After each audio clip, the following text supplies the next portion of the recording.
ओम शांति। सबसे पहले हम शिव बाबा की याद में बैठेंगे।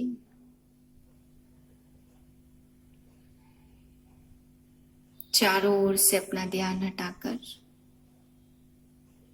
मैं एक ज्योतिर्बिंदु आत्मा हूं और मस्तक पर चमक रही हूं, उसमें एकाग्र करें।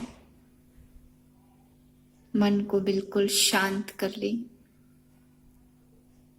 और ज्योतिर्बिंदु परम पिता शिव परमात्मा को मन की आंखों से देखें। उनके दिव्य प्रकाश की किरणें मेरे मस्तक पर प्रवाहित हो रही है। इसी स्थिति में 1 मिनट के लिए बैठें। शिव बाबा से शक्ति लेते रहें। शांति पवित्रता की किरणें भरपूर करते रहें।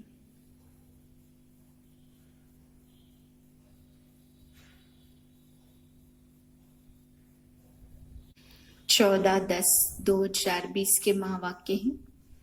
आज बाबा ने श्री कृष्ण के माँ बाप के बारे में बताया कि उनके माँ बाप का गायन इतना ज्यादा नहीं है, श्री कृष्ण का गायन अधिक है। ऐसा क्यों?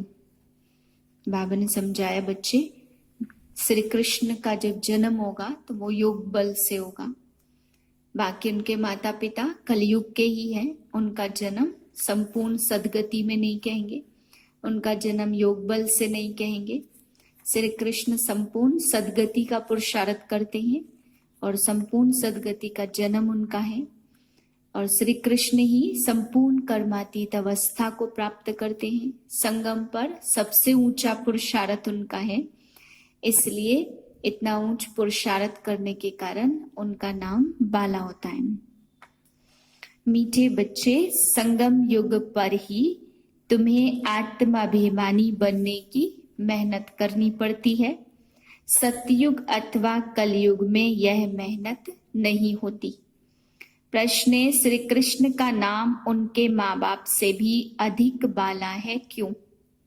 क्योंकि श्री कृष्ण से पहले जिनका भी जन्म होता वो जन्म योग बल से नहीं होता। कृष्ण के माँ बाप ने कोई योग बल से जन्म नहीं लिया है। पूरी कर्मातीत अवस्था वाले श्री कृष्ण ही हैं। जब सब पापात्माएं खत्म हो जाती हैं तब गुलगुल पावन नई दुनिया में श्री कृष्ण का जन्म होता है। उसे ही वैकुंठ कहा जाता। संगम पर श्री कृष्ण की आत्मा ने सबसे अधिक पुरुषार्थ किया है। ओम शांति। मीठे मीठे रूहानी बच्चों को रूहानी बाप बैठ समझाते। 5000 वर्ष के बाद एक ही बार बच्चों को आकर पढ़ाते हैं। पुकारते भी हैं कि हम पतितों को आकर पावन बनाओ। तो सिद्ध होता है कि यह पतित दुनिया है। नई दुनिया पावन दुनिया थी। नया मकान खूबसूरत होता है, पुराना जैसे टूटा फूटा हो जाता, बरसात में गिर पड़ता है। अभी तुम बच्चे जानते हो, बाप आया है नई दुनिया बनाने। अभी पढ़ा रही हैं, फिर 5000 वर्ष के बाद पढ़ाएंगे। ऐसे कभी कोई साधु संत आदि अपने फॉलोअर्स को नहीं पढ़ाएंगे। उनको यह पता ही नहीं है, ना खेल का पता है, क्योंकि वह निवृत्ति मार्ग वाले हैं। बाप बिगर कोई भी सृष्टि के आदि मध्य अंत का राज समझा न सके। बाबा कह रहे, आत्माभिमानी बनने में बच्चों को बहुत मेहनत होती है, क्योंकि आधा कल्प तुम कभी आत्माभिमानी नहीं बने हो। अब बाप कहते अपने को आत्मा समझो। ऐसे नहीं आत्मा सो परमात्मा समझ लो, नहीं, अपने को आत्मा समझ परम पिता परमात्मा को याद करना है। नाक कान आदि बंद नहीं करने हैं। मूल बात है अपने को आत्मा समझ बाप को याद करना। भक्ति मार्ग में 2 बाप बन जाते, लौकिक और पारलौकिक। दुख में सब पारलौकिक बाप को याद करते। सतयुग में दुख होता नहीं तो वहां भक्ति भी नहीं होती, वहां तो है ही ज्ञान की प्रारब्ध है। ऐसे नहीं कि ज्ञान रहता है, इस समय के ज्ञान की प्रारब्ध रहती है। बाप तो एक ही बार आते हैं, बाकी देवताओं आदि के जो चित्र बनाए हैं वह सब है भक्ति मार्ग की सामग्री। बाप कहते इन सबको भूल जाओ, अभी अपने घर को और नई दुनिया को याद करो। ज्ञान मार्ग है समझ का मार्ग, जिससे तुम 21 जन्म समझदार बन जाते हो। कोई दुख नहीं रहता।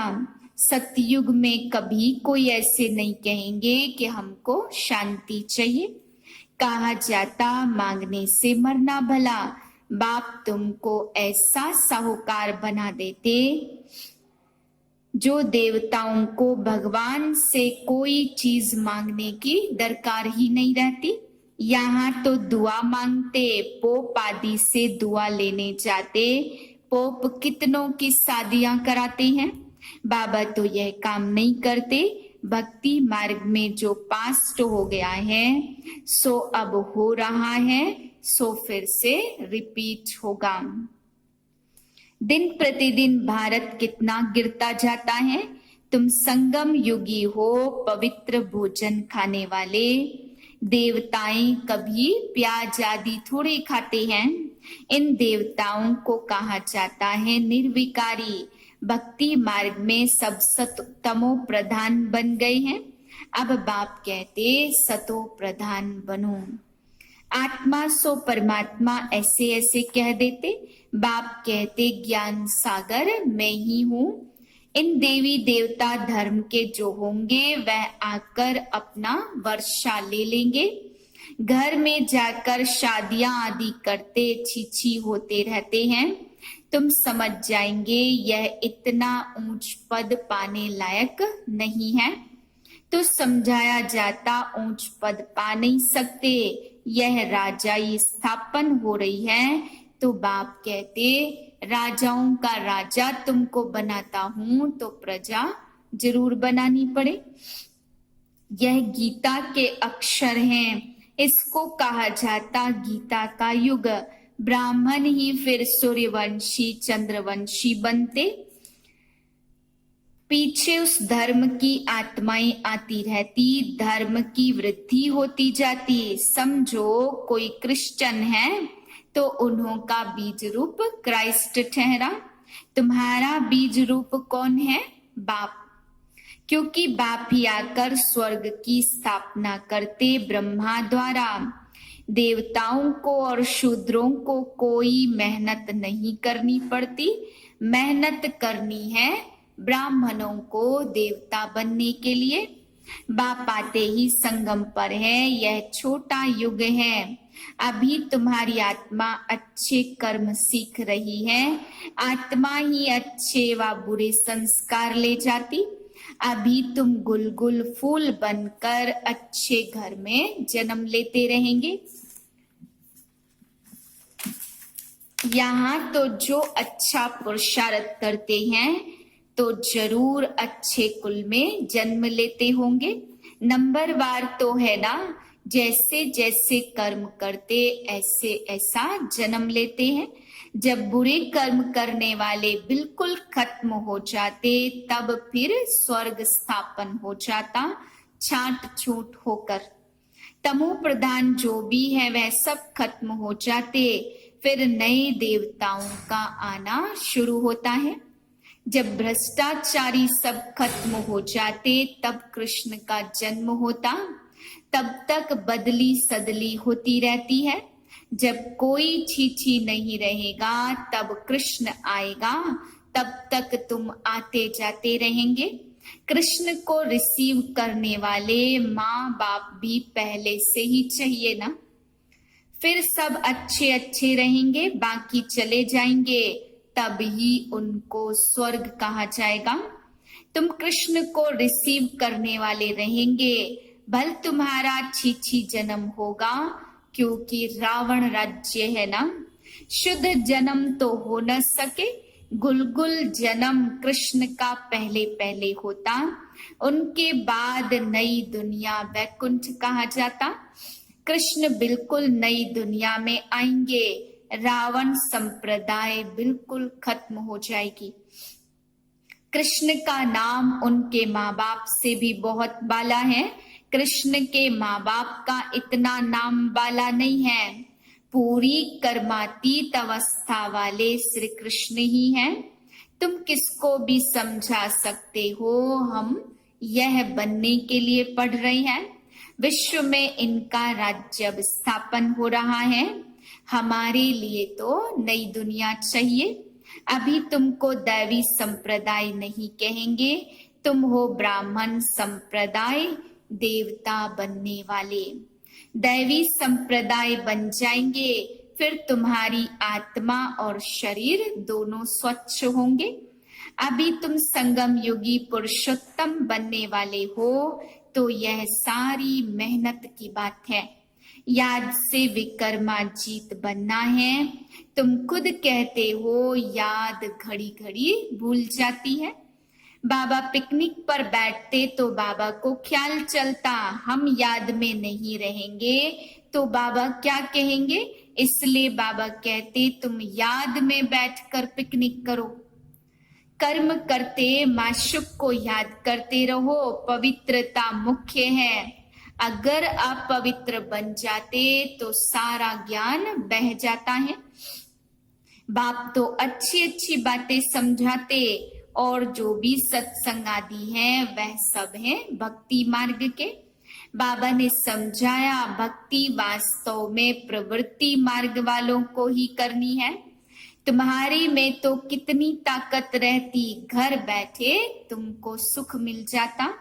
सर्वशक्तिमान बाप से तुम इतनी ताकत लेते हो। सन्यासियों में पहले ताकत थी, जंगलों में रहते थे, अभी तो बड़े बड़े फ्लैट बनाकर रहते हैं। अभी वह ताकत नहीं है। जैसे तुम्हारे में भी पहले सुख की ताकत रहती थी, अभी फिर गुम हो जाती है। बाप समझाते इस समय सारा झाड़ तमो प्रधान है, इन साधुओं का भी मैं उद्धार करने आया हूँ। आत्मा इतनी छोटी है, इसमें अविनाशी पार्ट भरा है जो कभी भी विनाश नहीं होता। इसमें बुद्धि बड़ी अच्छी पवित्र चाहिए, वह तब होगी जब याद की यात्रा में मस्त होंगे। कहाँ डबल सिरताज राजा और कहाँ प्रजा, इसलिए गाया जाता चढ़े तो चाखे वैकुंठ रस। पढ़ाने वाला तो मैं एक ही हूँ, तुमको पढ़ाकर विश्व का मालिक बनाता हूँ, तो टीचर गुरु भी होगा। बाप तो है टीचरों का टीचर, बापों का बाप। यह तुम बच्चे जानते हो, हमारा बाबा बहुत प्यारा है। ऐसे बाप को तो बहुत याद करना है। पढ़ना भी पूरा है, बाप को याद नहीं करेंगे तो पाप नष्ट नहीं होंगे। बाप सभी आत्माओं को साथ ले जाएंगे, बाकी शरीर सब खत्म हो जाएंगे। आत्माएं अपने अपने धर्म के सेक्शन में जाकर निवास करती हैं। अच्छा, मीठे मीठे सिकिलधे बच्चों प्रति माता पिता बाप दादा का याद प्यार गुड मॉर्निंग। रूहानी बाप की रूहानी बच्चों को नमस्ते। हम रूहानी बच्चों की रूहानी बाप को नमस्ते। धारणा है, पहले पॉइंट, बुद्धि को पवित्र बनाने के लिए याद की यात्रा में मस्त रहना है। कर्म करते भी एक माशुक याद रहे, तब विक्रमाजीत बनेंगे। दूसरी पॉइंट, इस छोटे से युग में मनुष्य से देवता बनने की मेहनत करनी है। अच्छे कर्मों के अनुसार अच्छे संस्कारों को धारण कर अच्छे कुल में जाना है। वरदाने जहान के नूर बन, भक्तों को नजर से निहाल करने वाले दर्शनीय मूर्त भाव। सारा विश्व आप जहान के आंखों की दृष्टि लेने के लिए इंतजार में है। आप जहान के नूर अपनी संपूर्ण स्टेज तक पहुंचेंगे, अर्थात संपूर्णता की आंख खोलेंगे, तब सेकंड में विश्व परिवर्तन होगा। फिर आप दर्शनी मूर्त आत्माएं अपनी नजर से भक्त आत्माओं को निहाल कर सकेंगी। नजर से निहाल होने वालों की लंबी क्यू है, इसलिए संपूर्णता की आंख खुली रहे। आंखों का मलना और संकल्पों का गुटका व झुटका खाना बंद करो, तब दर्शनीय मूर्त बनेंगे। स्लोगन है, निर्मल स्वभाव निर्माणता की निशानी है, निर्मल बनो तो सफलता मिलेगी। ओम शांति।